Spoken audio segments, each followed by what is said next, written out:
сиздин отчетуңузда айттыңыз, 20 кирешелүү компания мамлекеттик долясы бар деп.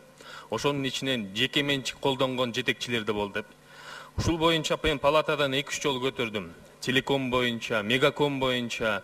Ушу Мегаком боюнча биздин комитеттин ичинде убактылуу депутаттык комиссия түзүлдү. Убактылуу депутаттык комиссия ошол Мегаком боюнча кандай натыйжалуу иштер алып барылып аткандары боюнча, бирок тилекке каршы ушул Мегаком компаниясынан убактылуу депутаттык комиссиянын запросторуна кагаздар, отчеттор келбей атат. Бул эми мыйзамга дал келбеген нерсе, бул боюнча биз юридикалыкта баа беребиз.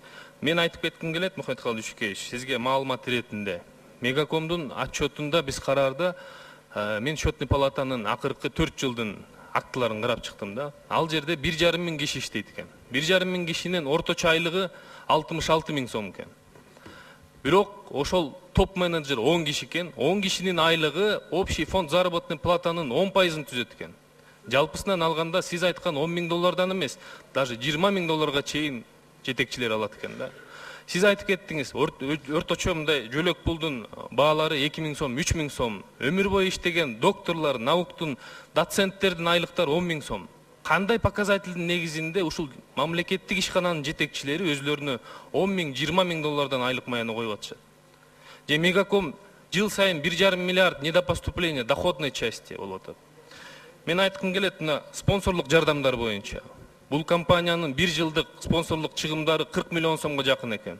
Ал маалыматты алсам, өзүнүн айылына, же туугандарына, жериндиштерине ушул акчанын баарын берет экен да. Ушул маселени бир көзөмөлгө алып, өзүңүз бир депутаттык комиссияга да маалымат иретине берип коюңуз.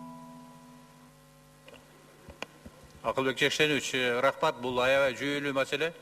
Мен бул боюнча 2 чоң чогулуш өттүм. Азыр биздин адистерибиз даярдап атат. Жана сиз айтып аткан көрүнүштөр бар. Менен бай 10 миң доллар алат деп жана мамлекеттик органдар деп катуу айтып койду деп айтып атат мен жардамчыларым. Ишканалар мамлекеттик акционердик коом же болбосо мамлекеттик ишканада жанагыдай бар.